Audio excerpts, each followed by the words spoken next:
Feliz y bendecido día, aprendiendo un curso de milagros. El secreto de la verdadera oración es olvidarte de las cosas que crees necesitar. Pedir algo específico es igual que ver el pecado primero y luego perdonarlo.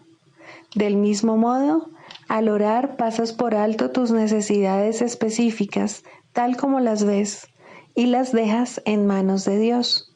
Ahí se convierten en los regalos que le haces, pues le dicen que no antepondrás otros dioses a Él, ni que quieres otro amor que el suyo. Este libro es un comienzo, no un final.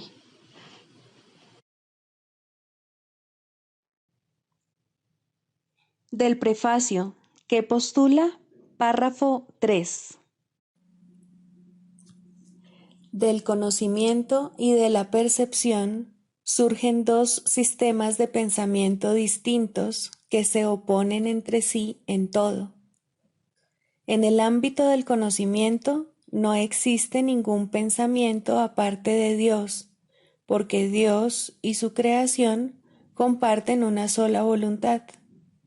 El mundo de la percepción, por otra parte, se basa en la creencia en opuestos, en voluntades separadas y en el perpetuo conflicto que existe entre ellas y Dios.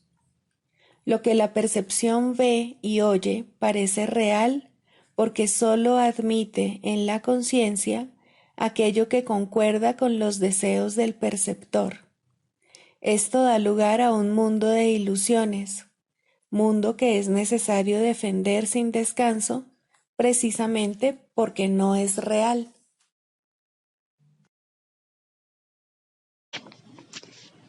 Introducción. Este es un curso de milagros, es un curso obligatorio. Solo el momento en que decides tomarlo es voluntario. Tener libre albedrío no quiere decir que tú mismo puedas establecer el plan de estudios. Significa únicamente que puedes elegir lo que quieres aprender en cualquier momento dado. Este curso no pretende enseñar el significado del amor, pues eso está más allá de lo que se puede enseñar. Pretende, no obstante, despejar los obstáculos que impiden experimentar la presencia del amor, el cual es tu herencia natural. Lo opuesto al amor es el miedo, pero aquello que todo lo abarca no puede tener opuestos. Este curso puede, por lo tanto, resumirse muy simplemente de la siguiente manera. Nada real puede ser amenazado. Nada irreal existe. En esto radica la paz de Dios.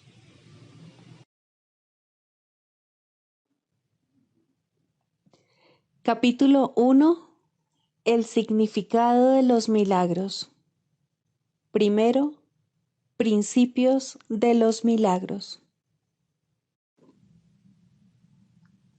Principio 50. El milagro compara lo que tú has hecho con la creación, aceptando como cierto lo que concuerda con ella y rechazando como falso lo que no.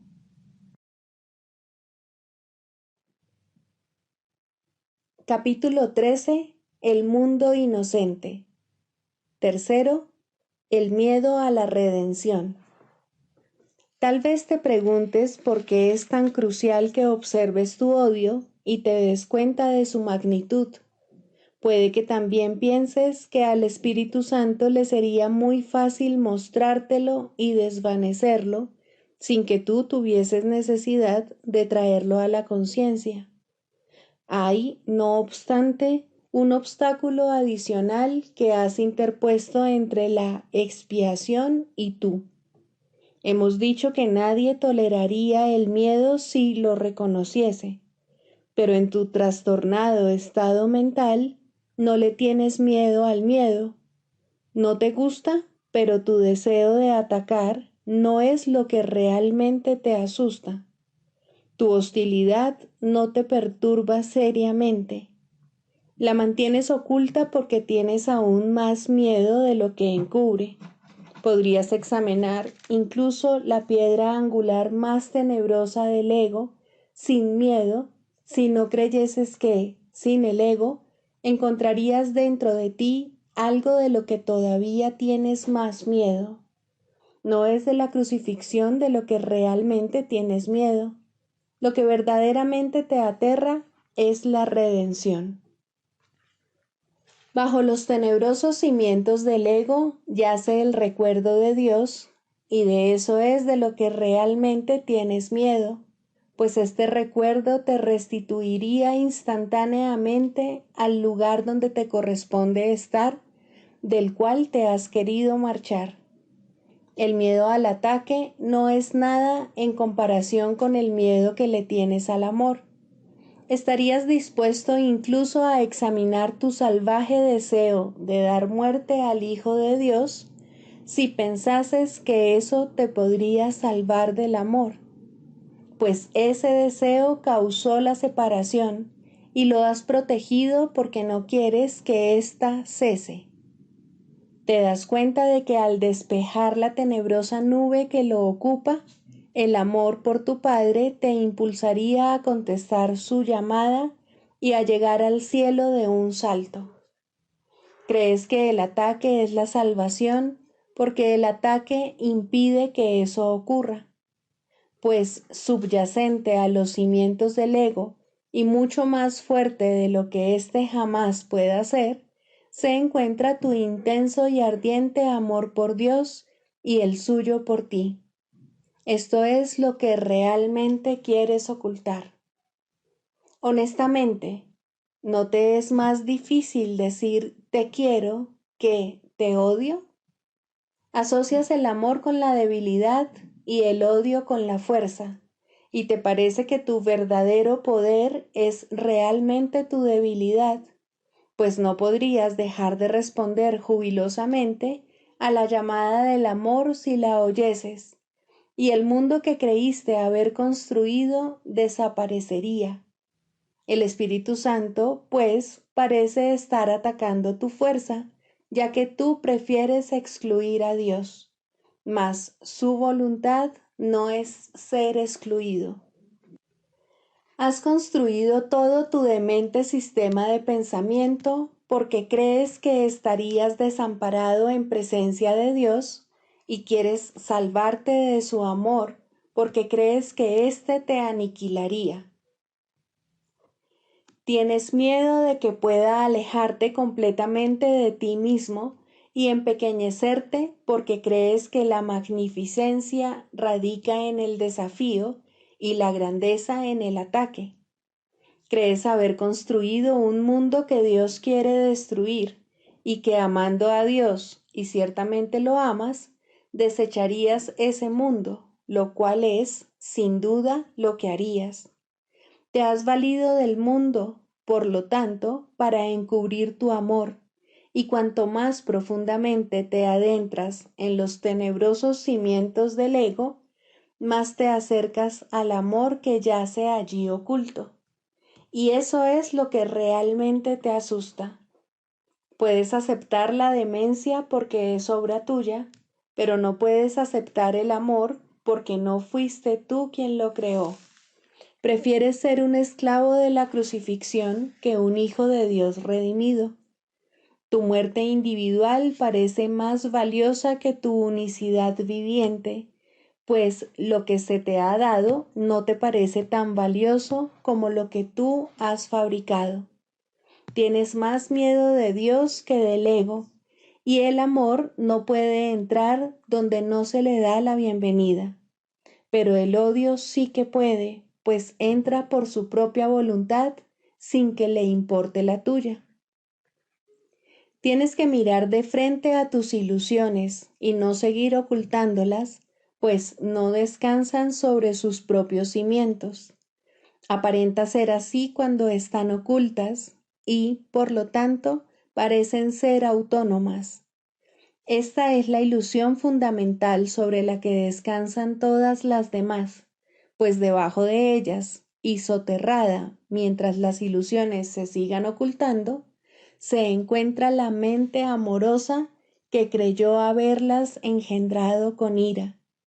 Y el dolor de esa mente es tan obvio cuando se pone al descubierto que la necesidad que tiene de ser sanada es innegable.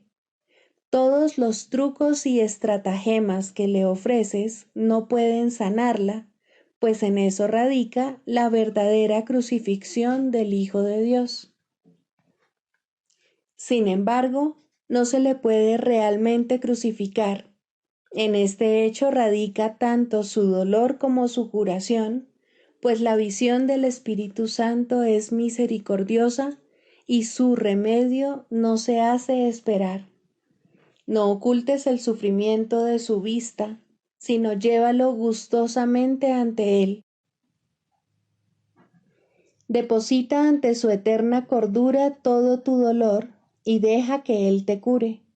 No permitas que ningún vestigio de dolor permanezca oculto de su luz, y escudriña tu mente con gran minuciosidad en busca de cualquier pensamiento que tengas miedo de revelar, pues Él sanará cada pensamiento insignificante que hayas conservado con el propósito de herirte a ti mismo.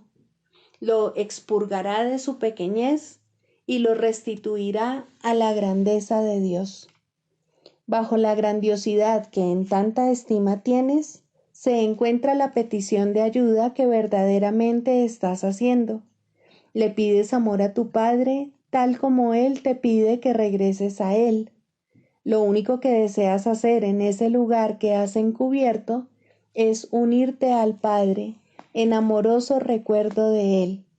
Encontrarás ese lugar donde mora la verdad a medida que lo veas en tus hermanos, que si bien pueden engañarse a sí mismos, anhelan, al igual que tú, la grandeza que se encuentra en ellos. Y al percibirla, le darás la bienvenida y dispondrás de ella, pues la grandeza es el derecho del Hijo de Dios y no hay ilusión que pueda satisfacerle o impedirle ser lo que Él es. Lo único que es real es su amor y lo único que puede satisfacerle es su realidad. Sálvale de tus ilusiones para que puedas aceptar la magnificencia de tu Padre jubilosamente y en paz. Mas no excluyas a nadie de tu amor, o de lo contrario estarás ocultando un tenebroso lugar de tu mente, donde se le niega la bienvenida al Espíritu Santo, y de este modo te excluirás a ti mismo de su poder sanador, pues al no ofrecer amor total, no podrás sanar completamente. La curación tiene que ser tan completa como el miedo, pues el amor no puede entrar allí donde hay un solo ápice de dolor que malogre su bienvenida. Tú que prefieres la separación a la cordura, no puedes hacer que ésta tenga lugar en tu mente recta. Estabas en paz hasta que pediste un favor especial. Dios no te lo concedió, pues lo que pedías era algo ajeno a Él, y tú no podías pedirle eso a un padre que realmente amase a su hijo. Por lo tanto, hiciste de Él un padre no amoroso al exigir de Él lo que solo un padre no amoroso podía dar. Y la paz del Hijo de Dios quedó destruida, pues ya no podía entender a su padre. Tuvo miedo de lo que había hecho, pero tuvo todavía más miedo de su verdadero Padre al haber atacado su gloriosa igualdad con él. Cuando estaba en paz, no necesitaba nada ni pedía nada. Cuando se declaró en guerra, lo exigió todo y no encontró nada.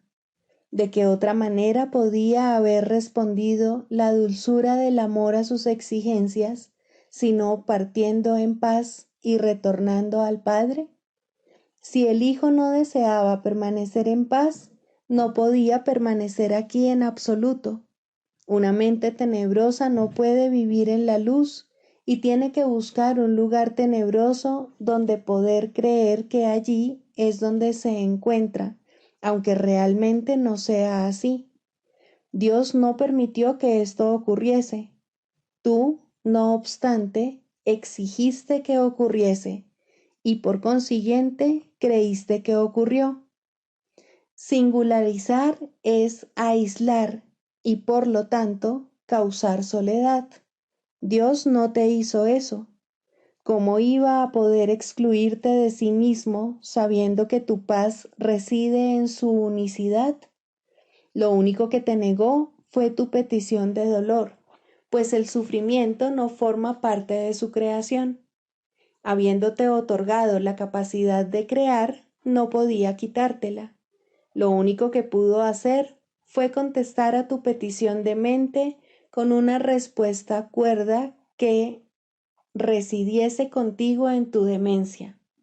Él ciertamente hizo eso. No es posible oír su respuesta sin renunciar a la demencia. Su respuesta es el punto de referencia que se encuentra más allá de las ilusiones, desde el cual puedes contemplarla y ver que son dementes. Basta con que busques ese lugar y lo encontrarás, pues el amor reside en ti y te conducirá hasta él.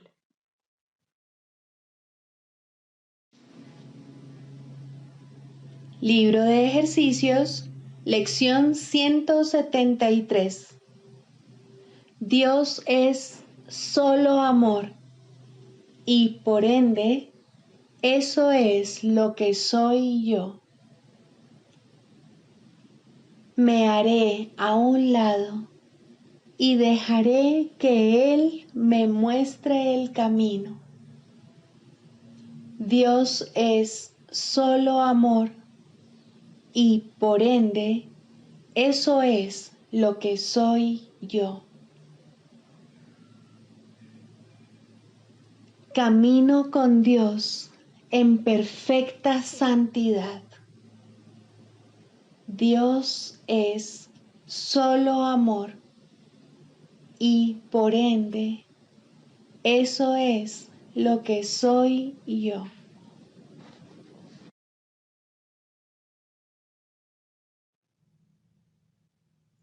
Del Manual para el Maestro, pregunta 4.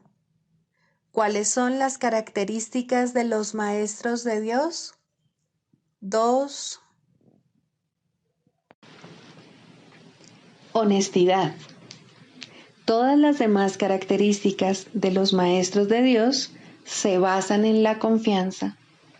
Una vez que ésta se ha alcanzado, las otras se suceden naturalmente. Solo los que tienen confianza pueden permitirse ser honestos, pues solo ellos pueden ver el valor de la honestidad. La honestidad no se limita únicamente a lo que dices. El verdadero significado del término es congruencia. Nada de lo que dices está en contradicción con lo que piensas o haces. Ningún pensamiento se opone a otro. Ningún acto contradice tu palabra, ni ninguna palabra está en desacuerdo con otra. Así son los verdaderamente honestos. No están en conflicto consigo mismos a ningún nivel.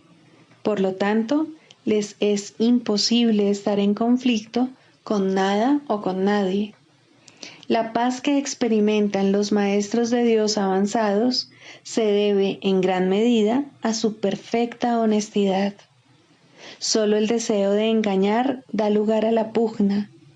El que es uno consigo mismo no puede ni siquiera concebir el conflicto. El conflicto es el resultado inevitable del autoengaño, y el autoengaño es deshonestidad. Para un maestro de Dios, nada supone un desafío, pues ello implicaría que se abrigan dudas, y la confianza en la que los maestros de Dios descansan con absoluta seguridad hace que les sea imposible dudar. Por lo tanto, solo pueden triunfar. En esto, como en todo, son honestos. Solo pueden triunfar porque nunca hacen su propia voluntad. Eligen por toda la humanidad, por todo el mundo y por todas las cosas que en él habitan, por lo que es inalterable e inmutable, más allá de las apariencias, y por el Hijo de Dios y su Creador. ¿Cómo no iban a triunfar? Eligen con perfecta honestidad, tan seguros de sí mismos como de su elección.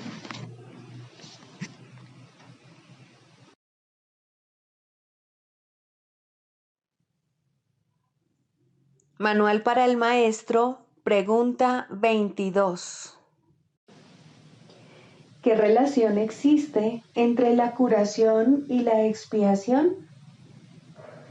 La curación y la expiación no están relacionadas, son lo mismo. No hay grados de dificultad en los milagros porque no hay grados de expiación. Este es el único concepto total que es posible en este mundo, porque es la fuente de una percepción completamente unificada. La idea de una expiación parcial no tiene sentido, del mismo modo como es imposible que haya ciertas áreas en el cielo reservadas para el infierno. Acepta la expiación y te curarás. La expiación es la palabra de Dios. Acepta su palabra y ya no quedará nada que pueda dar lugar a la enfermedad. Acepta su palabra y todo milagro se habrá realizado. Perdonar es curar. El Maestro de Dios ha decidido que aceptar la expiación para sí mismo es su única función. ¿Qué puede haber entonces que Él no pueda curar? ¿Qué milagro se le podría negar? El progreso del Maestro de Dios puede ser lento o rápido, dependiendo de si reconoce la naturaleza inclusiva de la expiación o de si, por algún tiempo, excluye de ella ciertas áreas problemáticas. En algunos casos se alcanza una súbita y total conciencia de cuán perfectamente aplicable es la lección de la expiación a todas las situaciones, mas esos casos son relativamente raros. El Maestro de Dios puede haber aceptado la función que Dios le ha encomendado mucho antes de haber comprendido todo lo que esa aceptación le aportaría. Solo el final es seguro. En cualquier momento a lo largo de su camino, puede alcanzar el entendimiento necesario de lo que significa la total inclusión. Si el camino le parece largo, que no se desanime. Ya ha decidido qué rumbo quiere tomar. Eso fue lo único que se le pidió, y habiendo cumplido con lo requerido, ¿le negaría a Dios lo demás? Para que el Maestro de Dios progrese, necesita comprender que perdonar es curar. La idea de que el cuerpo puede enfermar es uno de los conceptos fundamentales del sistema de pensamiento del ego. Dicho pensamiento le otorga autonomía al cuerpo, lo separa de la mente y mantiene intacta la idea del ataque. Si el cuerpo pudiese enfermar, la expiación sería imposible. Un cuerpo que pudiese ordenarle a la mente hacer lo que a él le place, podría sencillamente ocupar el lugar de Dios y probar que la salvación es imposible. ¿Qué quedaría entonces que necesitase curación? Pues el cuerpo se habría enseñoreado de la mente. ¿Cómo podría entonces devolvérsele la mente al Espíritu Santo sin destruir el cuerpo? ¿Y quién querría la salvación a este precio? Ciertamente no parece que la enfermedad sea una decisión, ni nadie cree realmente que lo que quiere es estar enfermo. Tal vez pueda aceptar la idea en teoría, pero rara vez la aplica de manera consistente a todas las clases de enfermedad que percibe en sí mismo o en los demás. No es tampoco en este nivel donde el Maestro de Dios invoca el milagro de la curación. Él mira más allá de la mente y del cuerpo y ve únicamente la faz de Cristo resplandeciendo ante él, corrigiendo todos los errores y sanando toda percepción. La curación es el resultado del reconocimiento por parte del Maestro de Dios de quién es el que necesita ser curado.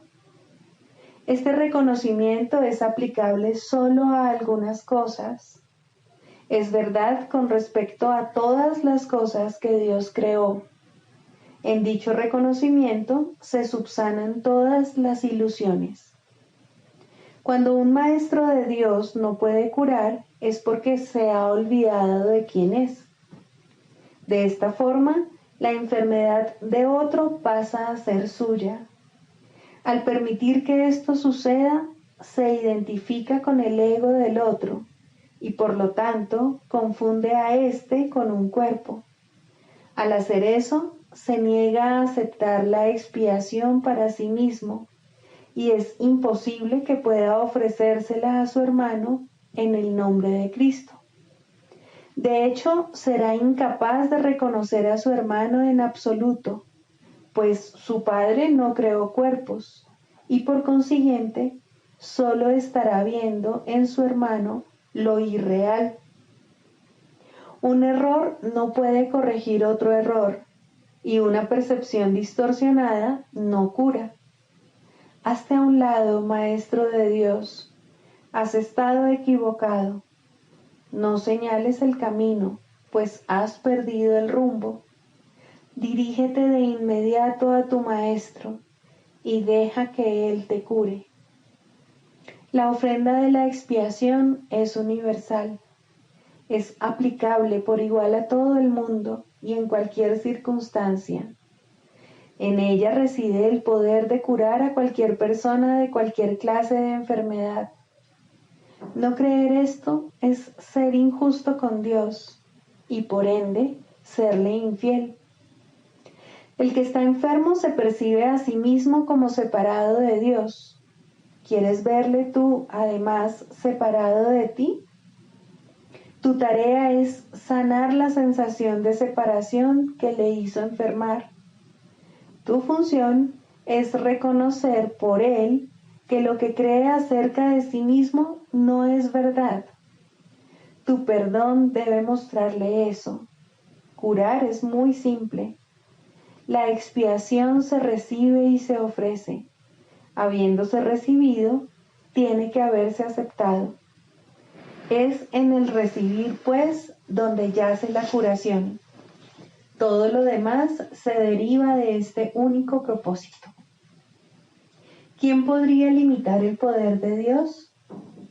¿Quién entonces podría determinar quién se puede curar y de qué enfermedad y qué debe permanecer excluido del poder de perdonar de Dios?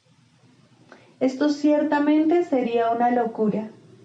La función de los maestros de Dios no es imponer límites al Padre, ya que no es su función juzgar a su Hijo, y juzgar al Hijo es limitar a su Padre. Ambas cosas están igualmente desprovistas de sentido. Sin embargo, esto no se comprenderá hasta que el Maestro de Dios reconozca que juzgar y limitar no son sino un mismo error. Con esto recibe la expiación, pues deja de juzgar al Hijo de Dios y lo acepta tal como el Padre lo creó. Ya no se encuentra separado de Dios, dictando dónde se debe administrar la curación y dónde debe negarse.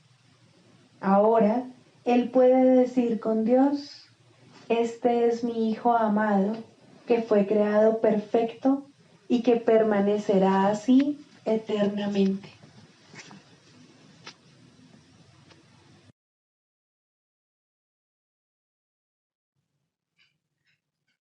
Clarificación de términos. El perdón, la faz de Cristo. El perdón es el medio que nos lleva a Dios y que nos permite alcanzarle, mas es algo ajeno a Él.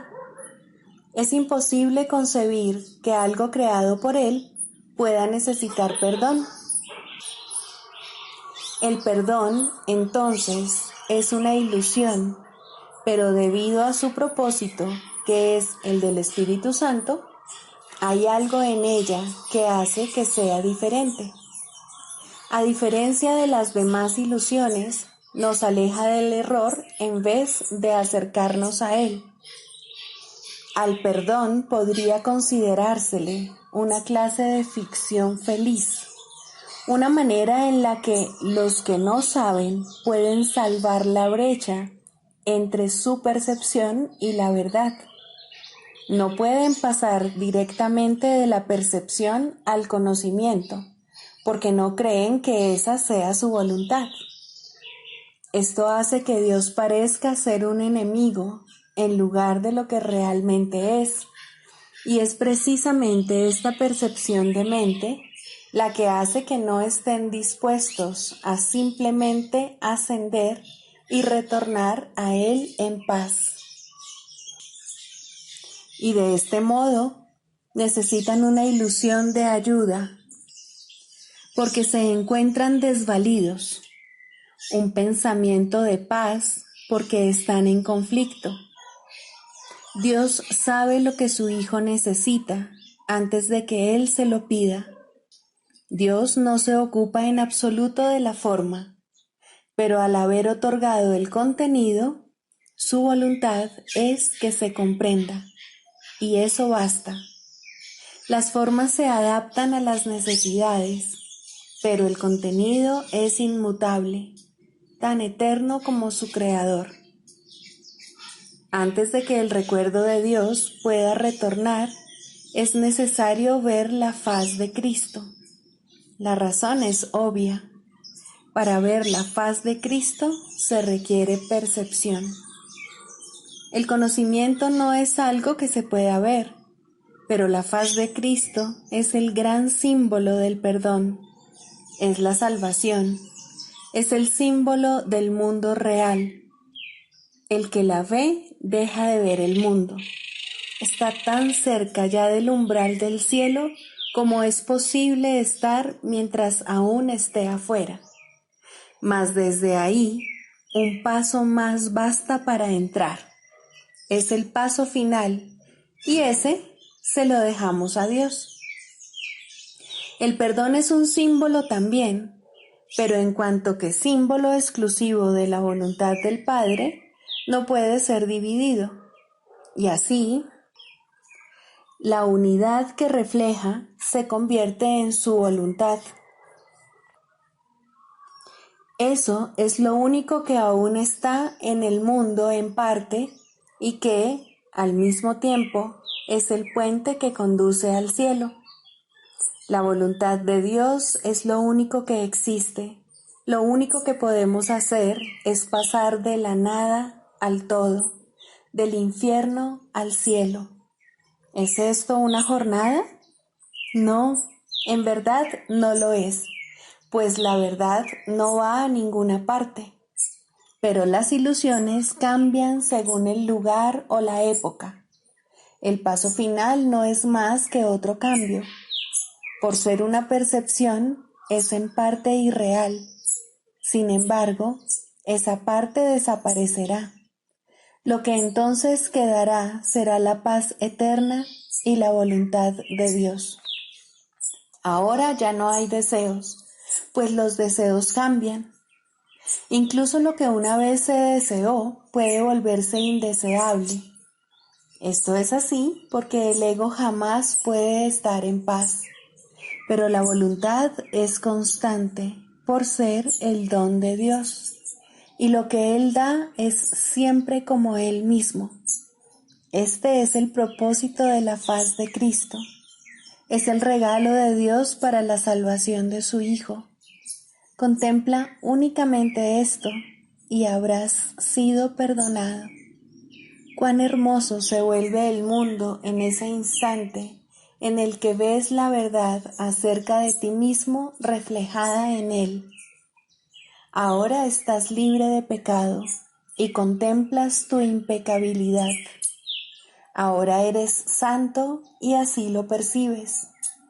Y ahora la mente retorna a su Creador, la unión de Padre e Hijo, la unidad de unidades que se encuentra detrás de toda unión, aunque más allá de todas ellas. No se ve a Dios, sino que únicamente se le comprende. No se ataca a su Hijo, sino que se le reconoce.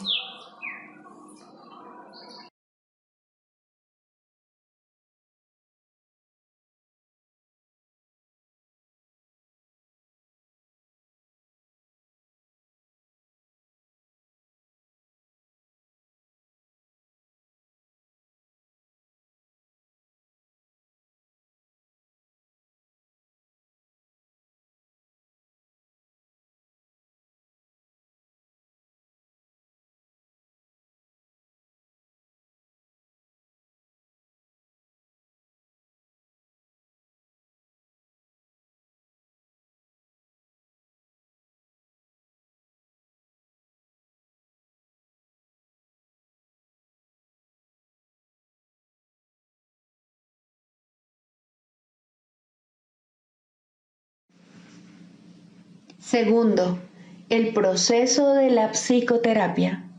Introducción. La psicoterapia es un proceso que cambia la manera en que uno se ve a sí mismo.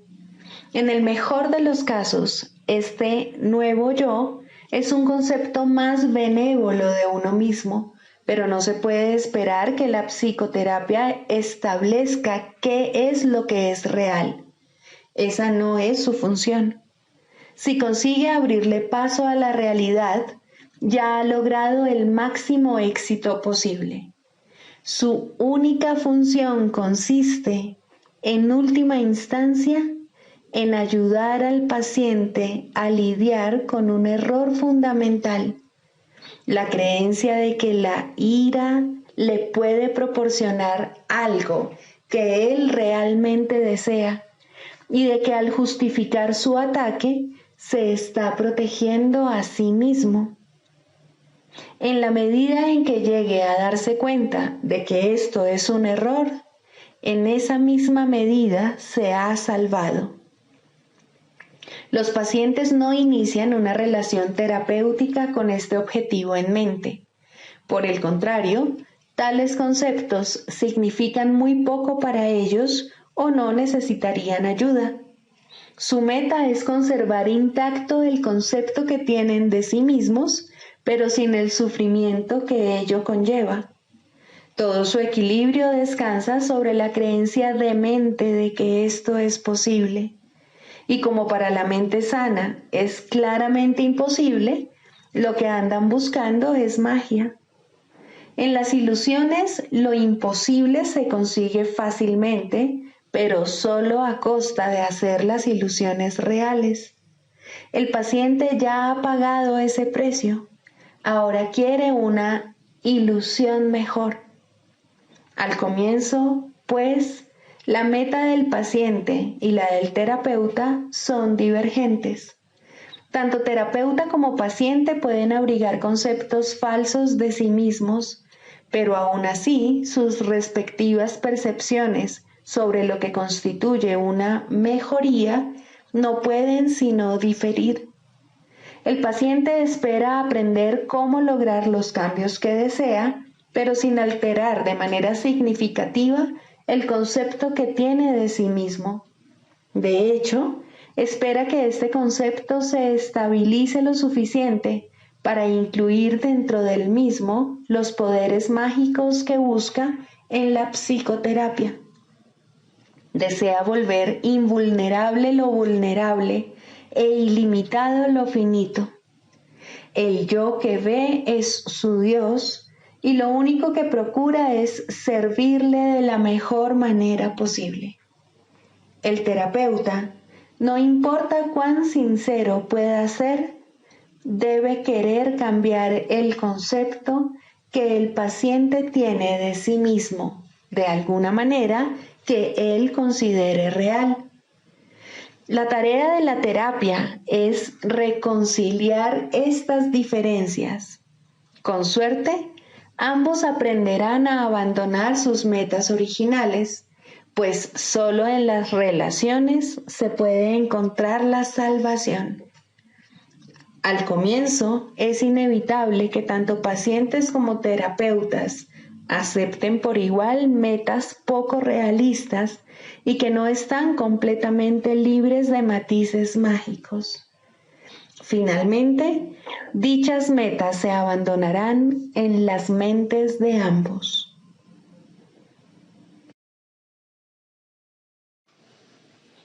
El canto de la oración. Tercero, orar por otros. Dijimos que siempre oras por ti mismo y así es. ¿Por qué entonces debes orar por otros? Y si debes hacerlo, ¿cómo lo debes hacer? Orar por otros, si se ha entendido correctamente, se convierte en el medio para eliminar la culpa que has proyectado sobre tu hermano y poder reconocer que no es él quien te está haciendo daño. Antes de que se te pueda salvar de la culpa, debes renunciar al pensamiento venenoso de que él es tu enemigo, tu malvada contraparte, tu némesis. El medio para alcanzar esto es la oración de un poder creciente y metas ascendentes hasta que finalmente llega a Dios. Las formas iniciales de la oración, en los primeros peldaños de la escalera, no están libres de envidia y malicia. Claman venganza, no amor. Tampoco proceden de alguien que entiende que son peticiones de muerte hechas con miedo por quienes atesoran la culpa. Invocan a un Dios vengativo y es Él quien parece contestarles. Nadie puede pedir el infierno para otro y él mismo librarse de él. Solo aquellos que están en el infierno pueden pedir el infierno. Pero aquellos que han sido perdonados y han aceptado su perdón, jamás podrían orar de esa manera. En estos niveles, pues, la meta del aprendizaje no es otra cosa que reconocer que la respuesta a cualquier oración será idéntica a la forma en que la oración se hizo. Eso es suficiente. A partir de ahí, el paso a los siguientes niveles será fácil. El próximo ascenso comienza con esto. Lo que he pedido para mi hermano no es lo que querría para mí. Por lo tanto, lo he convertido en mi enemigo. Es evidente que este paso no lo puede dar quien no ve la liberación de otros como algo ventajoso y de valor para sí mismo. Puede aplazarse por largo tiempo porque puede parecer peligroso en lugar de compasivo. Para los culpables, ciertamente, parece una ventaja tener enemigos y este imaginado beneficio debe desaparecer si es que se ha de liberar a los enemigos. La culpa se debe abandonar, no ocultar. Esto no se puede hacer sin cierto dolor y tener un atisbo de la naturaleza misericordiosa de este paso puede llevar por algún tiempo a un profundo retraimiento en el miedo, pues las defensas del temor son temibles en sí mismas y cuando se reconocen, traen el miedo con ellas. No obstante, ¿qué ventaja le ha reportado jamás a un prisionero la ilusión del escape? Su verdadero escape de la culpa radica únicamente en el reconocimiento de que la culpa ha desaparecido. Mas, ¿cómo puede reconocerse esto mientras la oculte en otro y no vea que es la suya propia? El miedo a escapar hace difícil dar la bienvenida a la libertad, y convertir a un enemigo en carcelero parece ofrecer seguridad. ¿Cómo, entonces, se le puede librar sin que se apodere de ti un profundo miedo?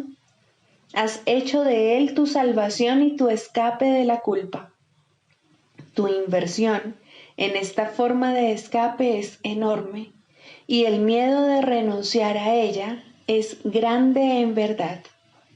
Aquíétate por un instante ahora mismo y piensa en lo que has hecho. No olvides que fuiste tú quien lo hizo y quien puede, por lo tanto, dejarlo ir. Extiende la mano. Este enemigo ha venido a bendecirte. Acepta su bendición y siente tu corazón elevarse y tu miedo desaparecer. No te aferres al miedo ni a él. Él es un hijo de Dios al igual que tú. No es un carcelero, sino un mensajero de Cristo. Sé esto para él, para que él lo sea para ti. No es fácil darse cuenta de que orar para pedir cosas, posición social, amor humano, regalos externos de la clase que sean, siempre se hace para establecer carceleros y ocultarse de la culpa. Estas cosas se emplean como metas que sustituyen a Dios y por lo tanto distorsionan el propósito de la oración. Desearlas es orar por ellas. Uno no necesita pedir explícitamente. La meta de alcanzar a Dios se pierde de vista cuando se va en pos de metas menores de la clase que sean, y la oración se convierte en una petición de enemigos. Incluso en esto se puede ver claramente el poder de la oración. Nadie que desee un enemigo dejará de encontrarlo, mas con igual seguridad perderá de vista la única meta real que se le ofrece. Piensa en el costo que ello supone y compréndelo bien. Todas las demás metas son a costa de Dios.